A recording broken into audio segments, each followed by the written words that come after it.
প্রিয় শিক্ষার্থী বন্ধুরা, তেলেনাপোতা আবিষ্কার গল্পটি থেকে 14 নম্বর বর্ণনাধর্মী প্রশ্নোত্তর ক্লাসে আমি কেবি স্যার তোমাদেরকে স্বাগত জানাচ্ছি। এর আগের 13টি প্রশ্নোত্তর দেখার জন্য আমার চ্যানেলকে সাবস্ক্রাইব করে নিয়ে চ্যানেলের প্লেলিস্ট থেকে দেখে নিতে থাকবে। একটা ফোল্ডারের মধ্যে তোমাদের যাবতীয় প্রশ্নোত্তর সেকেন্ড সেমিস্টারের অন্তর্গত সব পেয়ে যাবে। 14 নম্বর প্রশ্ন দেখো, মনে হবে বোবা জঙ্গল থেকে কে যেন অমানসিক এক কান্না নিংড়ে নিংড়ে বার করছে। বক্তার কখন এই ধারণা হয়েছিল? অমানসিক কান্নাটি আসলে কি ছিল? প্রথম প্রশ্নের উত্তর, প্রেমেন্দ্র মিত্রের তেলেনাপোতা আবিষ্কার গল্পে গল্পকথক এবং তার দুই বন্ধুর মহানগর থেকে 30 মাইল দূরে অবস্থিত তেলেনাপোতা নামক এক অখ্যাত গ্রামে যাত্রাপথের অভিজ্ঞতালব্ধ ধারণা হলো প্রশ্নোদ্ধৃত উক্তিটি।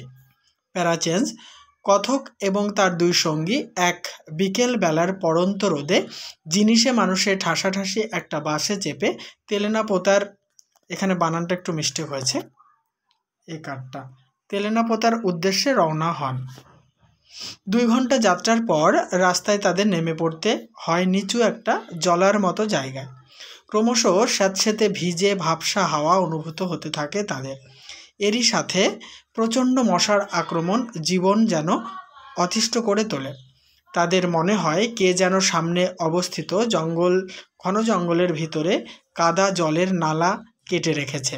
ক্রমশ সন্ধ্যা ঘনীভূত হতে থাকে এবং মশার যন্ত্রণা আরও তীক্ষ্ণ হয়ে ওঠে। কিন্তু কথকদের অপেক্ষার বাহন গরুর গাড়ি তখনও এসে পৌঁছায় না।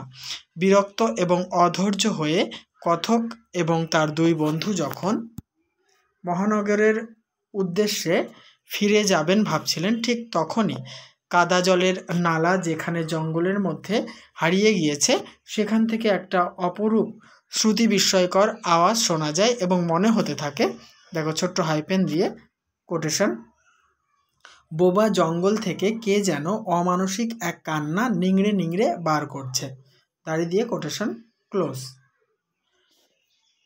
পরের প্রশ্নের উত্তর, এই অমানসিক কান্নার শব্দটি আসলে ছিল তেলেনাপোতায় যাত্রার ক্ষেত্রে যার জন্য জঙ্গলের ধারে গল্পকথকরা এতক্ষণ অপেক্ষা করছিলেন সেই বাহন গরুর গাড়ির শব্দ।